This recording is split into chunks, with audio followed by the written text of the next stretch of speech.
Okay, so my wife and I are starting our morning, and she was telling me about a PBS special she was watching last night while she was still cleaning up in the kitchen about the climate crisis and all these other things. So she was describing to me that it was a really good PBS documentary, and it talked about the climate tipping point and the science and how we now know what's really happening to us and how there's so little time and how badly it's going to impact droughts and clouds and rain and snow and air masses and whatnot.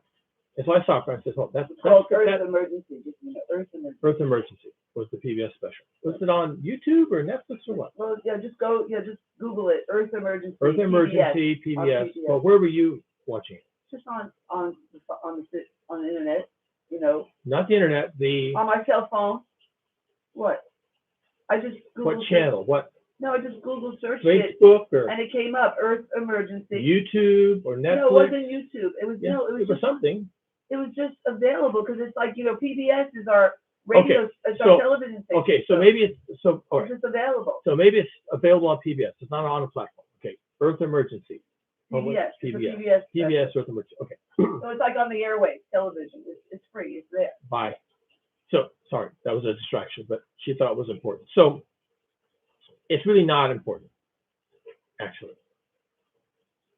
what the venue was or what the program was.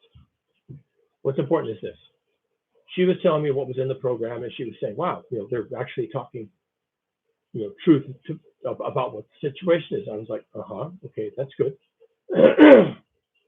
And I stopped her. I said, that's all fine. But did they tell people what to do? And she had to think about that a minute. She said, no, they didn't. That's right, they didn't. Okay? They just don't tell you what to do. Now, I want to be real careful on something right here. Individual humans, in fact, individual cities, individual counties, individual states, and really even on some level, although you got to be careful here, individual countries cannot solve the so-called climate crisis. I don't like calling it a climate crisis. It's really a global heating crisis, but we'll use the terminology that's in vogue, okay? Anything really cannot solve the climate crisis. It is absolutely correct to say that the family of nations created this crisis, and the family of nations need to solve it. And the analogy is, the smallest child in the family cannot solve the family's income disparity budget crisis. Okay, the family's bankrupt, and the smallest child in the family cannot solve that problem. In fact, all the children together cannot solve the problem of the family's finances. And it's even possible that neither parent acting alone can solve the family's financial crisis if your family has a financial crisis of any kind of scale. The entire family is going to have to make a change. Any change that will solve the family's financial crisis will affect the entire family, from the parents right down to the smallest child. Okay, because a financial crisis in your family it affects everybody. Now, no one person can solve that crisis, but if you come up with a solution, it's going to affect the entire family.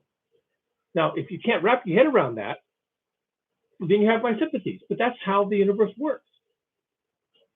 You're going to have to all pull together to solve this problem. And then when you solve this problem, or you attempt to, it's going to affect everybody. The solution, however you get to it, will affect everybody. Okay? So, you cannot solve the climate crisis. Your city cannot solve the climate crisis. Your county, your province, your district, your state, even your single nation, although it depends on which nation we're talking about, cannot solve the climate crisis. But you can still do something. And PBS won't tell you what to do. And most climate scientists won't tell you what to do. They won't tell you what you can do. Okay, sometimes they do. Sometimes they tell you, you must write to your elected representative. Write them sternly, with stern words, sternly telling them your disappointment with their handling of the climate crisis. You could do that. Or they'll tell you, You can you can conserve energy. Buy electric car, buy LED bulbs, buy more energy efficient appliances. You can do that. You can suffer and open your wallet and spend the money and buy the things that are better for the climate crisis, whatever that means. Okay, they'll tell you that. They'll tell you what you can buy to solve the problem. They'll tell you, how you can vote to solve the problem. They'll tell you that Joe Biden's Build Back Better is the bee's knees. You should encourage people to vote for that in Congress. They'll tell you all these things, but they won't tell you really what you can do that will actually solve the climate crisis. You want to solve the climate crisis? Really, Sparky? You want to solve the climate crisis? I'll tell you how to solve the climate crisis. Now, your individual solution won't make much of a difference, but it actually is a solution. And it's the only solution. I'm here to tell you what it is. Stop driving and stop flying. Just stop doing it. If you think you can write to your Congress critter and convince them to vote this way or that way on a bill, and then the bill, it doesn't even curtail fossil fuel consumption, then what have you accomplished? Nothing. Yeah, you wrote the letter. Yeah, you convinced somebody to vote for the Build Back Better or the Green New Deal or the whatever. And there was nothing in there that actually told people stop driving and stop flying. I mean, ultimately, what we need to do here is really simple. It's just very simple. I know it creates complications, but the thing we need to do is by itself very simple. It could not be simpler. We have to leave the fossil fuels in the ground. You get that? You get that part? We have to stop burning them, emitting the garbage that comes off of that combustion into the atmosphere, which is CO2, and stop screwing around with the planet by pulling these things out of the ground and letting them contaminate the atmosphere. Stop doing it. If there's a oil well over there with a pump going up and down like this, and it's going, just walk over and flip the breaker. Done. Off. It's very simple. Child can do it. A 14-year-old has enough manual dexterity to flip that breaker. Okay, done. That pump is done. It's not moving anymore. That oil that was going to come out of that pump is now going to stay in the ground. Same thing with the fracking. Much more complicated, but hey, still electrical, right? You go find the main control panel. Where's the load center for this? Ah, there it is over there. You walk over there, you grab the big handle, and you drop it down. Off. Bang. Done. Anybody can do that. Anybody can do that. Simple. Coal mine, same thing. Everything in a coal mine. It's tractors and trucks going back and forth and dumping coal into chutes, and it gets shot into railways and all this stuff. Just tell those people, go home. You don't need that dump truck. Don't need that that dynamite. We don't need these trains. We don't need these rails. We don't need these electric chutes moving coal up and down into the rail cars. Go home. You're done. Go home. The company is closed. We're done. Go home. You leave it in the ground. Everybody go home. Excuse me, how am I going to feed my family? Well, that's a complication. Excuse me, how am I going to get to work without gasoline? I understand that is a theme that now we're going to have to deal with. Excuse me, I have another question. How am I going to heat my home or cook my food without natural gas? Yes, I understand you have a problem. I didn't say you wouldn't have problems. I didn't say it wasn't going to disrupt things. I didn't say it wasn't going to destroy industrialized civilization if we did those simple things I just said. Throw the breakers, send the people home. I did not imply that we could do that and not destroy industrialized capitalism. I was not implying that. I know that's what's going to happen.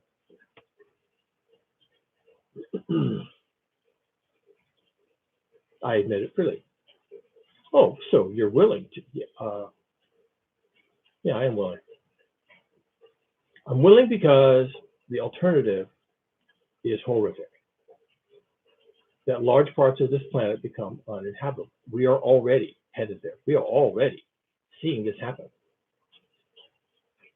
It's January 2nd, 2022. You need to be careful now, right? It's January 2nd, 2022. December of 2021. I have been hearing increasingly from meteorologists not the best source of news about weather, actually, or climate, I should say. But I've been hearing increasingly from meteorologists as they wrap up December and go into the new year in January. They've been saying increasingly things like December was one for the record books. December was off the charts. December was off the edge of the map. Beyond here, there be monsters. Okay, you know, too much of that translates into things like 1,000 homes were burned outside of Denver, Colorado. Millions of acres of forests burned every year now. At this point, millions of acres of forest burned. Complete loss of habitat, loss of a resource. The price of lumber goes up. Can't even build homes anymore. Can't finish homes that they started. Okay, that's temporary supply chain problems. Okay, fine. Maybe it's temporary supply chain problems. That's fine. But if you're burning millions of acres of forest a year, pretty soon your temporary supply chain problems become like permanent, right? Right? Am I right?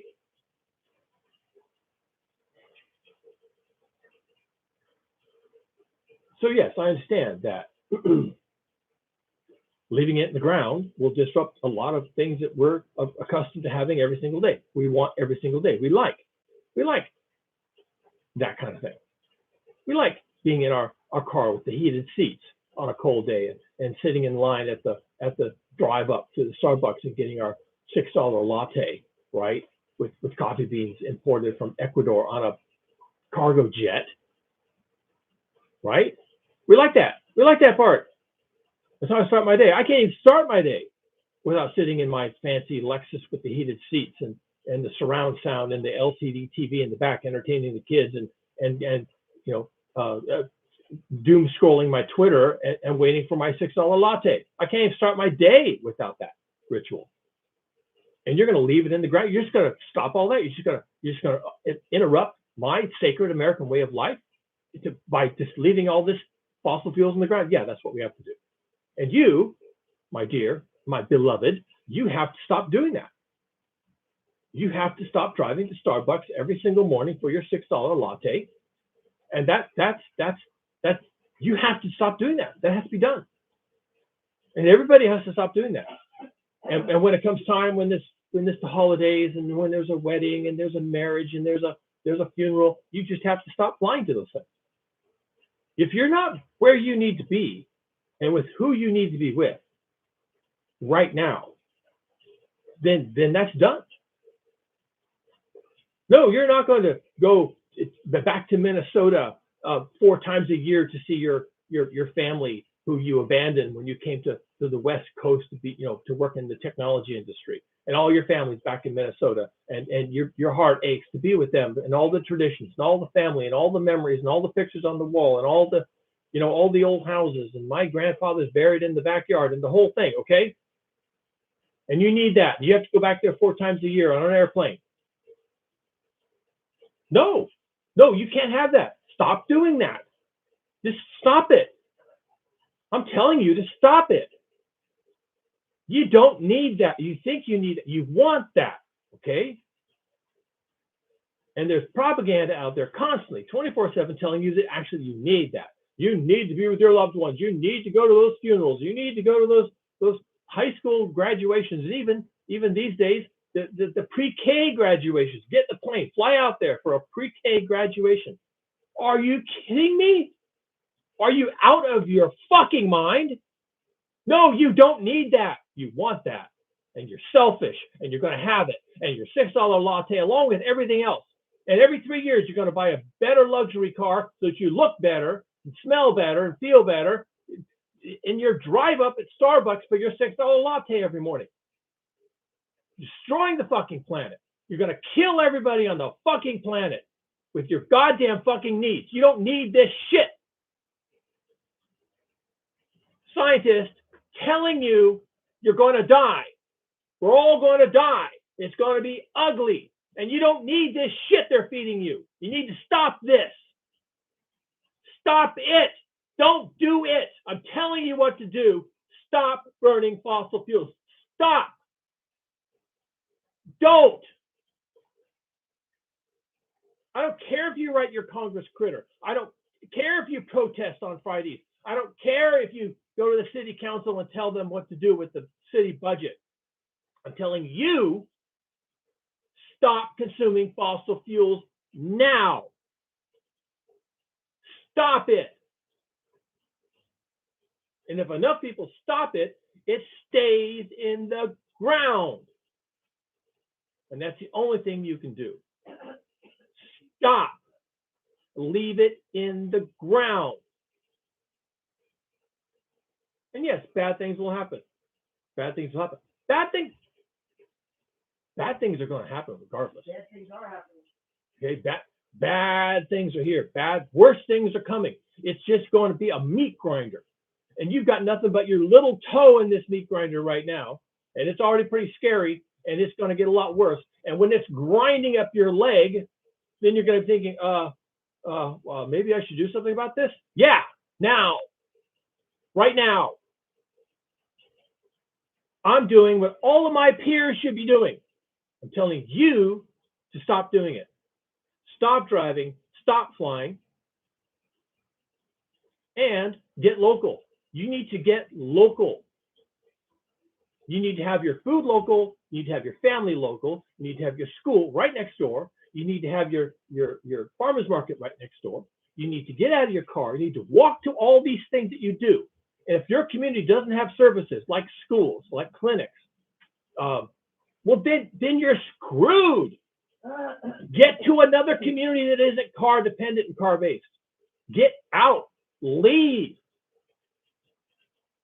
Stop doing it. Stop the driving. Stop the flying.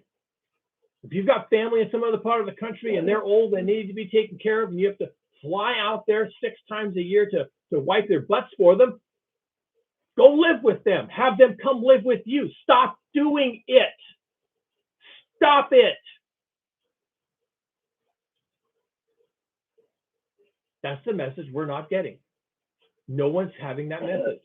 You can have a 50-minute long PBS special that talks in excruciating detail about every little degree C and every little part per million of CO2 and all these industries that are doing this and that and all this stuff, and you just come away, you just come overwhelmed with all this science and math and charts, and your heart is fibrillating with fear. And at the end, they don't actually tell you what to do. Or if they tell you it's some weak sauce, make sure that your elected representatives know how you feel. What? What kind of weak sauce is that? Make sure you're elected. They don't care how you feel. Anytime your elected representative has a qualm about what to do, should I go this way? Should I go that way? They grab the bat phone, call the Chamber of Commerce, and ask them, what should I do? What should I do? They don't care how you feel about any of this. You are not in their speed dial on their bat phone. They will never ask you what you feel. Never consult with you about what you feel. You are on your own. You will have no leadership. And you're not even getting any leadership from scientists, of which I am a community member, except you're getting it from me. Because I got no skin in this game. No one's going to invite me on Good Morning America or CNN or anything else. No one's paying me to travel around the country, go to conferences. I have no skin in this game. They can't cut me off because I'm not attached. I'm here to tell you, stop doing it. You drive too much. You drive at all. You fly too much. You shouldn't be flying at all. Every air mile is discretionary. Don't do it. And as a species, as an industrialized civilization, our goal must be to leave it in the ground. One thing we have to do, leave it in the ground. You got one job. Leave it. The coal, the oil, the natural gas in the ground. We are on the thin knife edge of a catastrophe that our species hasn't seen in 70,000 years, which was the last time we had a die-off. 70,000 years ago? 70,000 years ago. What happened? What was that? We don't even know what happened. What was it? All we know is that if you look at the genetics of human beings, our species went through a genetic bottleneck 70,000 years or 100,000 years ago. And what that means is that there was maybe 2,000 human beings left on the planet, maybe 10,000. But you said a genetic bottleneck. You said that Africa, did they experience it in Africa or more? Just... No, I don't know about Africa. I see. There is more genetic diversity in a single village in Africa than in the entirety of Europe. Because we had a bottleneck in that. Because Europe was settled by 100 people. Right. Okay, that's called a genetic bottleneck. Asia was settled by 20 people. But it was the people that came out of Africa that were in a bottleneck. North America was settled by 100 people. We were more vulnerable, the ones that came out of Africa. The ones that came out of Africa came out in small bands, small groups. We had 100,000. Now you're getting me distracted. Okay, sorry. With the constant question. But 100,000 years ago, we had a bottleneck of those people. 100,000 years ago, there was a die-off. Right. Big die-off. We almost became extinct. Is the thinking? There was maybe 2,000 or maybe 10,000 humans left on the earth, and all humans descended from there. There is still more diversity in Africa than there is in all of Europe, but we as a species went through a genetic bottleneck. Now we're about to do that again.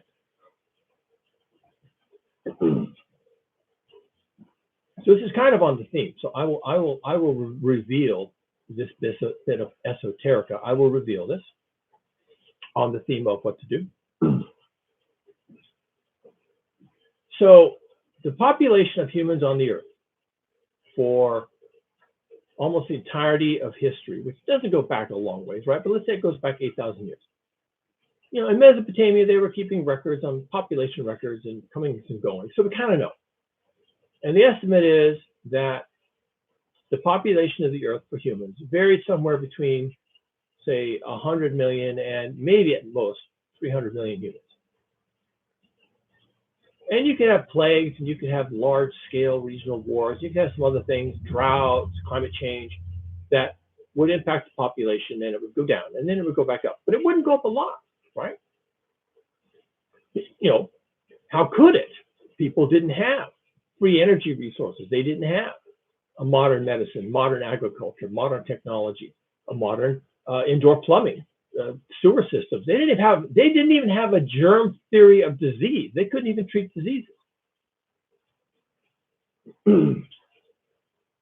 So there weren't that many people. What was really holding people back was that they did not have a source of free energy. All their energy came from the sky, from the sun. The sun came down and it illuminated the plants. The plants could conduct photosynthesis and lay up calories that the humans could come along later and eat. Or if the humans could send their domesticated animals out into pasture, the animals eat the food and we eat the animals, okay? And with that arrangement, just energy from the sun, no other source, okay? Just energy from the sun, driving the biological carbon cycle, which is sunlight to plants to animals, okay? And we're, of course, the animals. With just that, you can't have a whole lot of people. It just won't support a whole lot of people. So in the year 1700, the last time we were really doing this sun to plants to animals to humans thing, okay? The last time we were doing that is about the year 1700. And the population of the earth was around variously between 350 and 450 million people on earth. So already increasing, right? Iron tools, iron weapons, things like that. It increased our ability to harvest resources. But also in about the year 1700, they had cleared almost all the forests in Europe. The UK, the England at the time, had cleared all their forests to build ships and whatnot. And they were sending settlers over to the New World to bring back logs so that they could continue. So we were already starting to strip the planet. And that's just England and Europe. I don't even know what was going on in China and Japan and India and wherever else. They were probably stripping the planet too, right? So we were already in the year 1700 starting to increase our numbers by stripping the planet.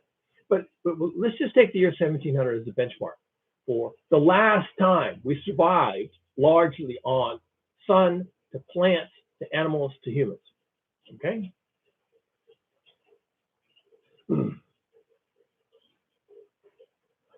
We currently have 8 billion humans. That's 8,000 million humans.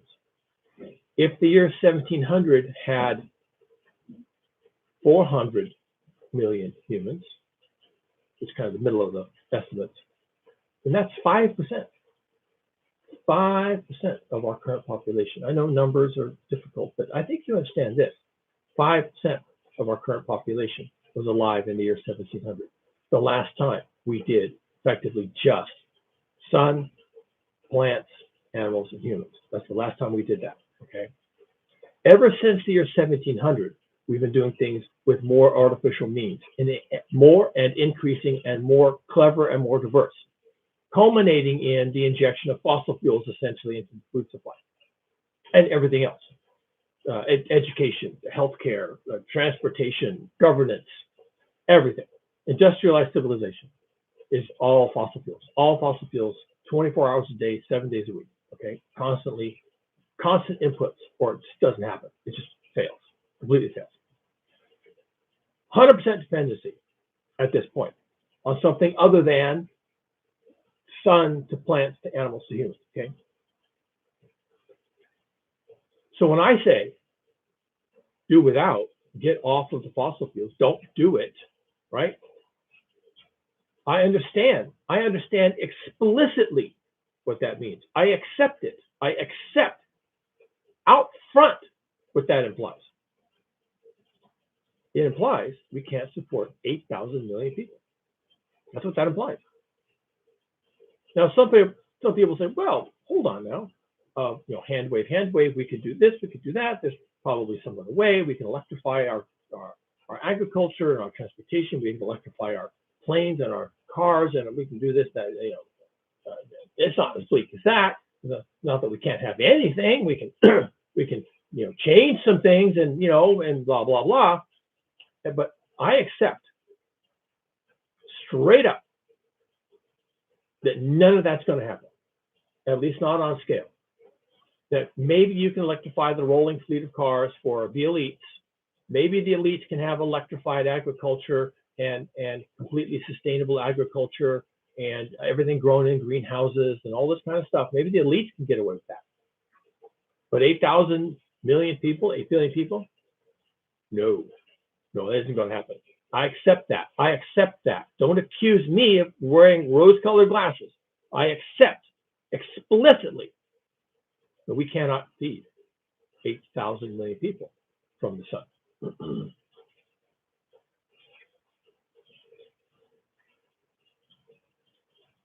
So if we leave it in the ground, which is what we must do, and which is what I am asking you to do, if we leave it in the ground,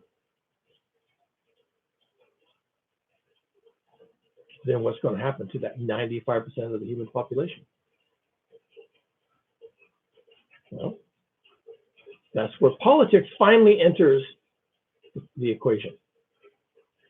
When we have bitten the bullet, when we have said yes, gritting our teeth, yes, we will leave it in the ground. God damn it. Then the politicians have some work to do. The simplest thing they have to do is decide who's going to die. I said it. Now, do you think they can't do that? Even a cursory examination of history, recent history, U.S. history will tell you they are quite comfortable making decisions like that. They make decisions like that all the time, my friend.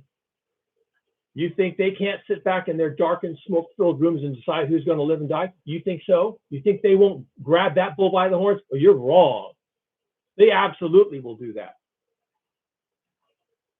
And there's no guarantee that I'm on the good list, or that you are either, or that anybody you and I know collectively is on that list, or that anybody we have ever known is on that list.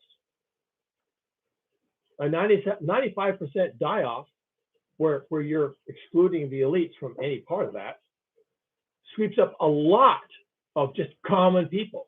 It really, I mean, honestly, it sweeps up all of them. If you're not in the top 1%, or you're not serving the top 1%, which means that you're their chauffeur, okay, and their maid or their or their prostitute, okay, then you're in the 95%. If you don't know any elites and you're not serving them their bagel in the morning, well, then you're in the 95%. This just not going to make it when we're not using fossil fuels to do every single thing that we do. Yes, I explicitly accept that. The math is obvious. The math is inescapable, people. Hand wave. Well, we could do something. Well, we might do something. Politicians won't let that happen. Really? Really? Show me the data. All my data suggests that they're happy to throw you under the bus. They've been throwing black people under the bus for 800 years.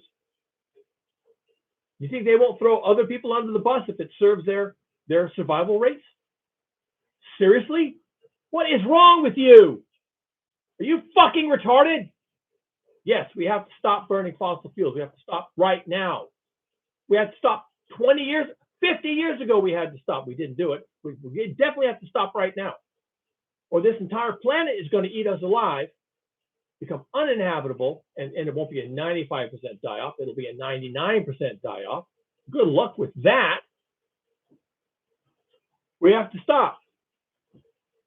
Don't drive, don't fly, don't visit your family members, don't drive to Starbucks for your $6 latte ritual every morning. Just stop doing it. And when we stop doing it, and we stop doing a lot of other things, as all this comes crashing down on our heads, yes, there's going to be pain and suffering.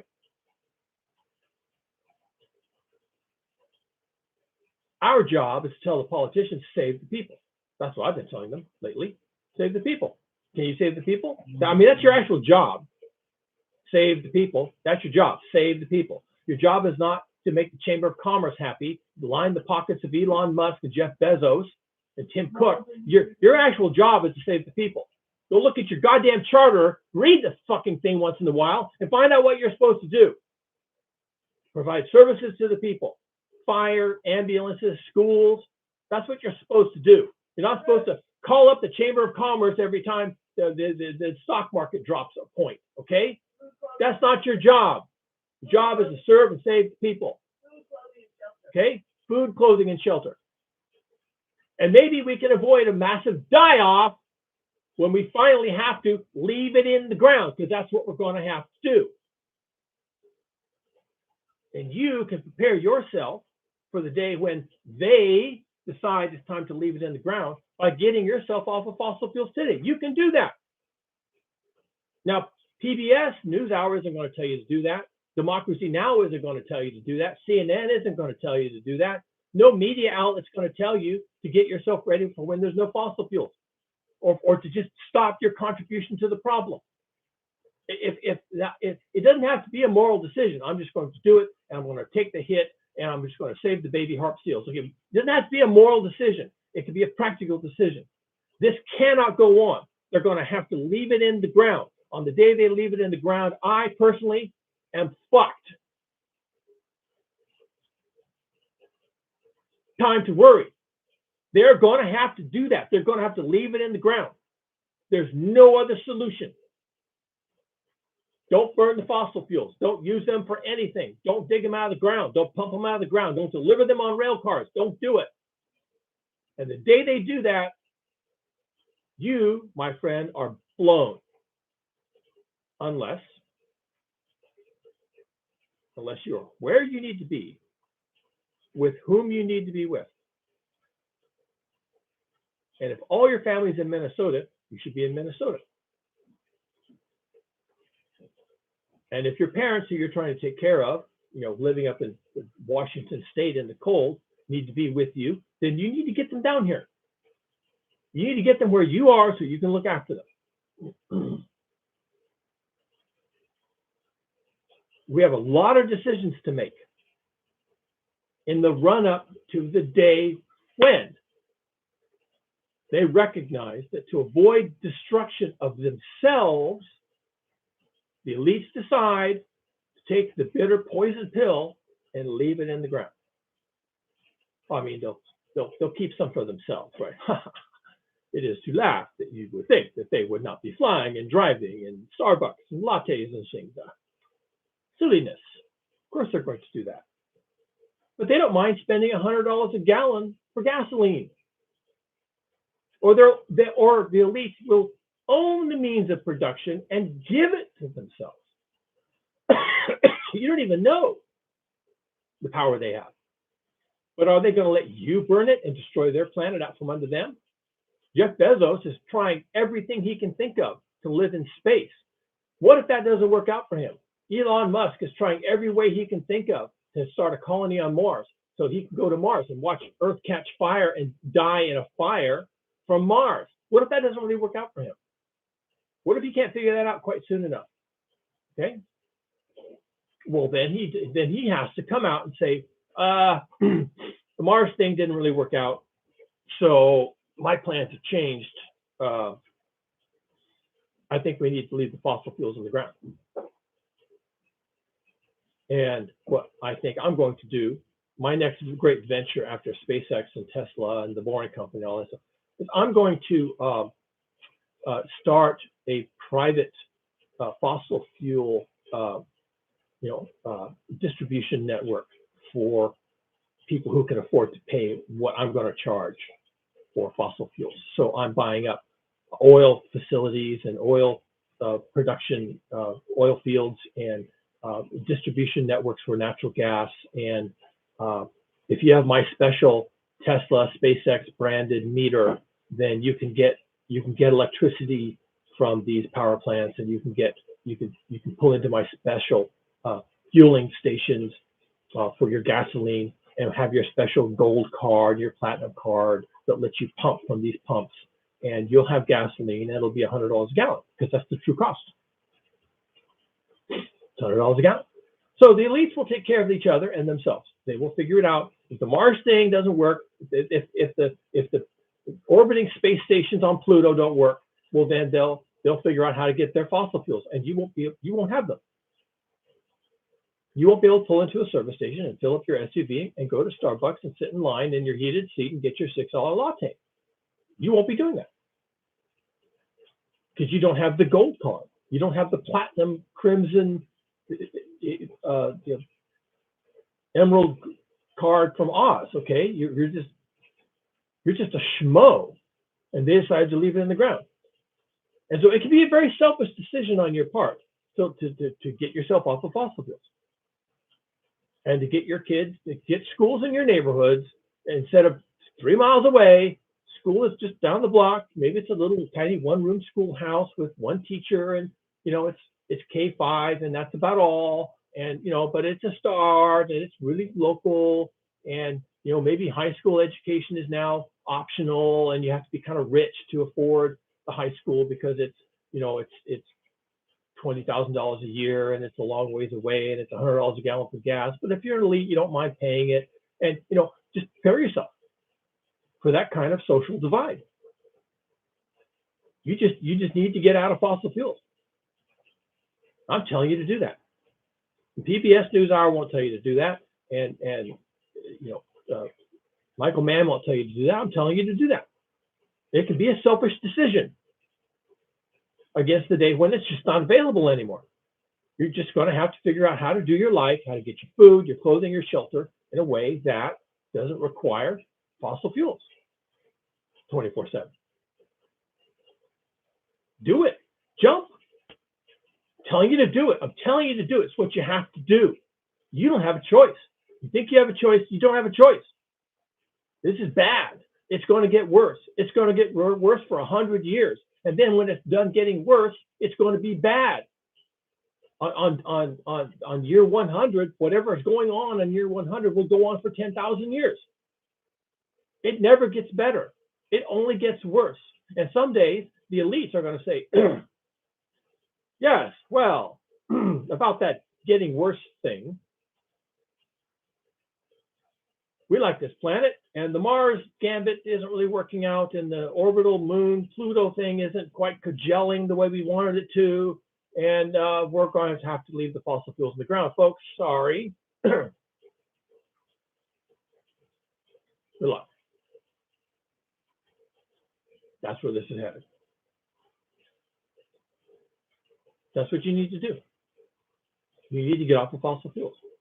Stop driving. Stop stop flying. I'm telling you to do it. Stop driving and stop flying. If there are people you need to be with that are far away, either go there and be with them or bring them to be with you.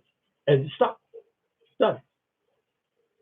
If that's an imposition, deal with it. Or suffer the separation. Those are your two choices. And if you really have to have a latte every morning, then make sure that you have an espresso machine and the ability to steam milk, and it's in your house, and that you have a source of coffee beans. I don't even know where you're going to get your coffee beans. Are you going to have to walk down to Mexico and walk back with a sack of coffee beans on your back? I don't even know. And then you can have your latte every morning in your home. That's where all this is headed, folks. Yeah. You heard it here first. Well, I just wanted to say one more thing, is that the other part of what Kat says is when he says, stop driving, stop flying. The other that we have to do is stop the movement of goods. And what that means, and also he says stop money and stop jobs. Okay, that's not what I said. But how to get off the fossil fuels. Let me clear this up. Okay. This is an argument we've been having a long time, and it's a fair argument.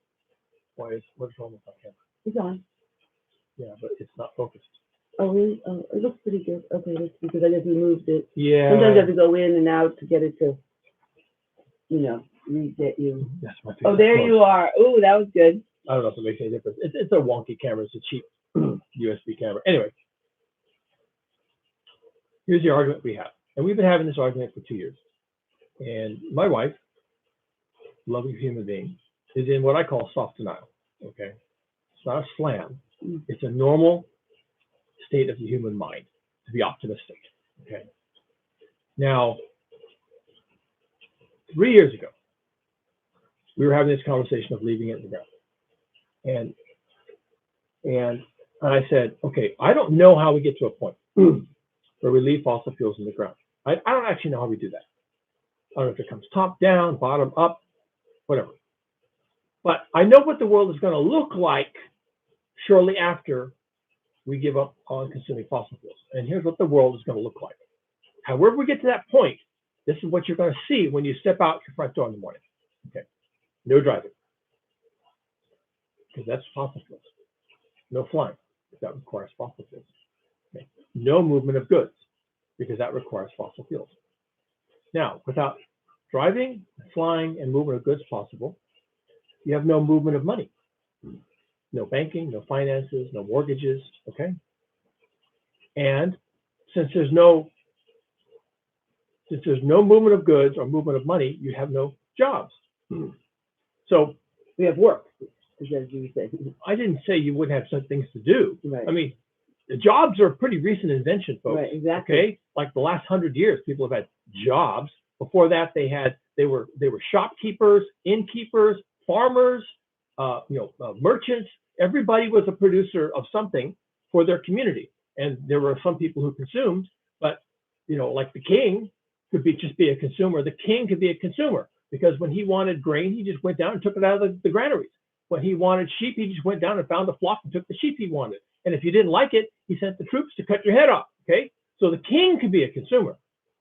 Everybody else was a producer on some level or another. Okay, and we are all right now consumers, and that's made possible by fossil fuels. So when we cut the fossil fuels out, as we must, then you're not going to, when you step out your door on that glorious day, the day after the fossil fuel thing stops and they've left it into the ground and we're done with that forever, then that glorious day, you step out your front door, what are you going to see? You're going to see no driving, no flying, no movement of goods, no movement of money, not that you can see that, but you'll feel it, your bank account will feel it, and no jobs. You won't have a job. Now, how are you going to deal with food, clothing, and shelter? Well, I don't know. I don't know what I'm going to do. The shelves will be empty. Yeah, okay. Well, get a clue, all right, for thousands of years, hundreds of thousands of years. People produced those things. If you wanted food, you grew food. If you wanted clothing, you made clothing. Every house had a loom, okay, and a spinning wheel. and they collected wool and other fibers, and they made their own cloth and they made their own clothing. Okay, and if you needed shelter, you cut down some trees, milled them into lumber, put them in the ground, put a thatched roof on your house. And you didn't have insulation, and you didn't have indoor plumbing, and you didn't have any of those wonderful things, but you had shelter. Okay, you were good for food, clothing, and shelter. You can do those things. and to do food, clothing, and shelter, you don't need driving, flying, movement of goods, movement of money, and jobs. You just don't. You think you do. You think you do. You can't imagine another way of living, but you don't. You don't need it. Right. And so what it looks like, I was thinking. No, I'm not quite done yet. Okay. So what I say is that on the day that we abandon fossil fuels, you step out the door, you're going to see a scenario where there are nobody driving, nobody flying, no trucks delivering goods, no money flowing into anybody's bank account, and no one going to their job in the morning. Okay, that's what you're going to see. You're going to see people standing around talking, exchanging ideas, trying to figure out what they're going to do, and they'll be talking about who has a shovel and who's got fertilizer and does anybody have seeds. I mean, that's going to be the level of community engagement. What she says is, to solve our problem with global climate change, we have to stop driving, stop flying, stop moving goods, stop moving money, and stop going to jobs. Now, it sounds like you said that's what it looked like. Those are different statements. Yeah. Okay. Right. I'm saying that I don't know how you leave the fossil fuels in the ground. I don't know what world war has to take place. I don't know what economic collapse has to take place. I don't know what political ledger domain miracle holding hands has to take place. I do know, because of our dependence on fossil fuels, what the world will look like, how it will feel, how it will act after that day. There is no scenario where we can solve our problem with fossil fuel consumption by, from the top down, stopping driving, stopping flying, stopping the movement of goods, stopping the movement of money, and kicking everyone out of their job. That is not going to happen on this planet from the top down. No politician, no UN Security Council, nobody from the top is going to tell us to stop driving, to stop flying, and quit your job. They're not going to do that, because their positions of power above us are maintained by the constant consumption of fossil fuels that drive all the driving, all the flying, all the goods, all the money, all the jobs, all the wars, all the exchanges of goods, all the treaties, everything is all driven. Their entire position in life is driven by the consumption of fossil fuels. So you will never see a day when we are forced or told to stop driving, stop flying, whatever, to solve climate change. But if they ever decide for their own self-preservation to leave fossil fuels in the ground, which they probably will do for self-preservation, and the die-off begins, okay, and they've sheltered themselves on their moon bases or their Mars bases or their mega cruisers out in the ocean or their private islands or their hilltop retreats, and they've gotten themselves all figured out, and that's the day when they stop the fossil fuel brigade, okay, then you will stop driving, you will stop flying, you will cease to enjoy the movement of goods and jobs and the movement of money. That day will come, okay?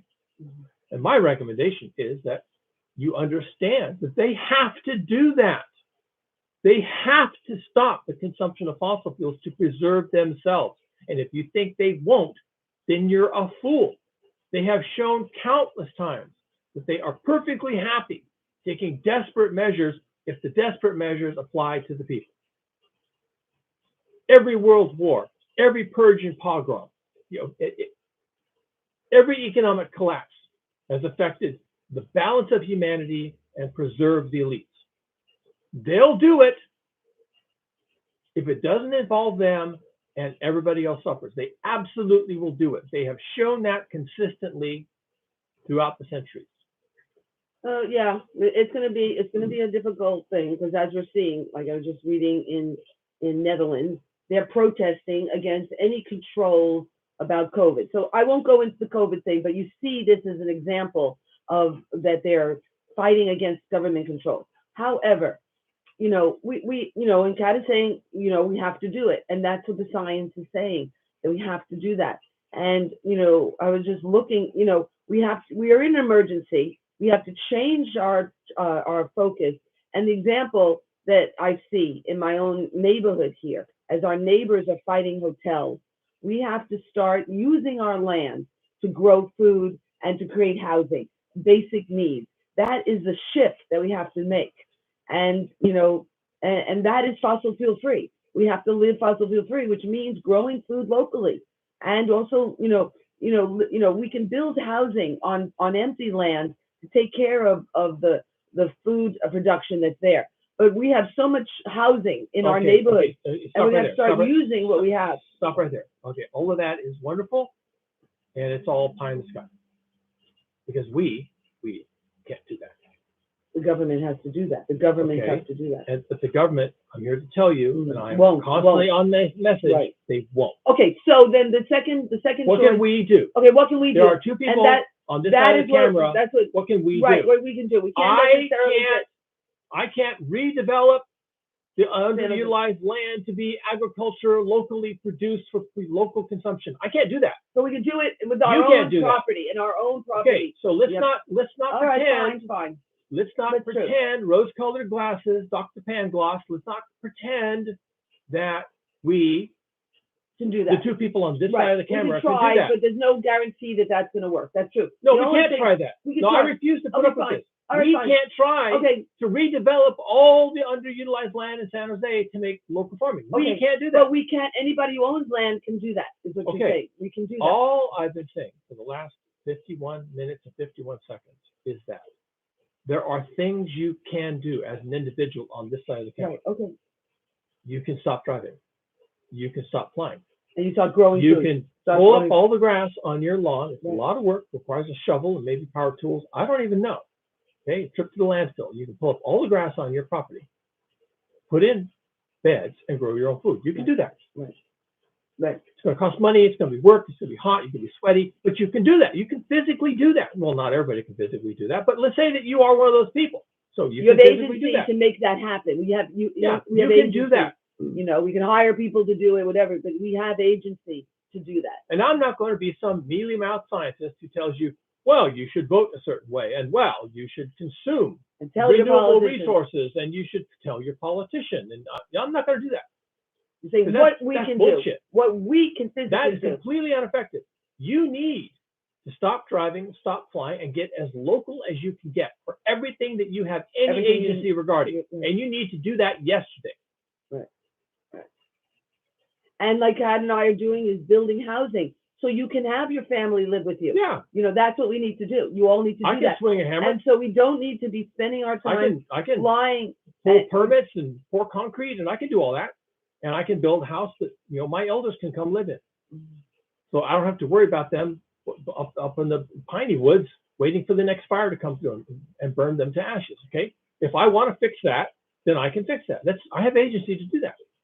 We all do, and a lot of us do. A lot of us baby boomers, do that. Almost everybody who has the technology and the economic throw to sit on a YouTube channel and listen to a dude rant and rage about climate change. If you're doing that, then you have agency to do a great deal. You are a winner. You are probably among the elites. You may not think you are. You don't sit in front of the mirror and say, "Yeah, I'm one of the elites. Look at me." But you are. Yeah, but most of us. You're already living like a king. Right. Most of us baby boomers are, and we're the responsibility. The scenario of the only consumer in the kingdom was the king who went to the flocks, took the sheep, and went to the granaries and took the grain and didn't pay for it and just consumed it. Never herded an animal. Never harvested a stick of anything. Never carved lumber. Never put on a thatched roof. The king, right? That guy. Okay, he was a consumer. He consumed nature and people for his personal needs. And I guess that's the message. You are a consumer. We need to be producers. You need to be a producer. We need to be producers. And that's the change. That is the change.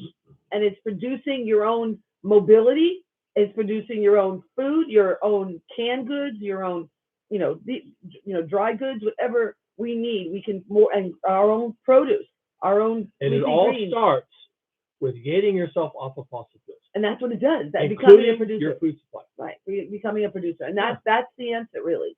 And that is your the answer. food, clothing, and shelter are right now delivered to you with fossil fuels, and that places you in a very bad position. You are extremely vulnerable right now. Very vulnerable. They can shut that off anytime they recognize that the Mars colony gambit isn't going to work for them. Then the next thing they can do, plan B for them, is to shut off your access to fossil fuels. Because they're going to save this planet for themselves. Right. And they don't give a shit about caring you. for your loved ones doesn't mean you. And if 95% of you die off, well, sooner the better. Right. And caring for your loved ones doesn't mean flying to their weddings. It means that you don't fly to their wedding because you do care about them. If you really care about your loved ones, then you're living down the street from them. And that's and if you're having to fly to them 4 times a year to visit them and catch up and hear the gossip, then actually you don't give a shit. Okay? And you don't really care. Don't care if you're polluting, because you're not going to be there when the forest catches fire because you didn't care. Yes, you could fly to the weddings, fly to the funerals, and fly to the graduation, but you couldn't be there when the chips were down because you didn't care. And every time you do fly, you're making it worse for the people wherever we are because we're all going down the tube if we don't stop burning fossil fuels. Yeah, the fire that burns down your parents' home in Vermont was caused by climate change. And you flying out there every Christmas to be with your elders and during Christmas.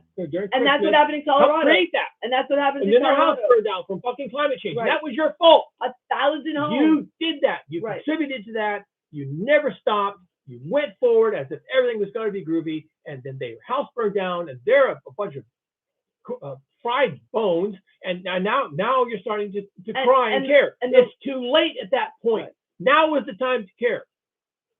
Be where you're supposed to be, with whom you're supposed to be with now. And stop burning fossil fuels. That has to be our MO for 2022. And beyond. If there will be a beyond, but for our future. If you plan on having a beyond, it has to be fossil fuel free. It's got to be. Now. Starting now. We have agency to do that. Become a producer, not a consumer. Anybody watching this video certainly does.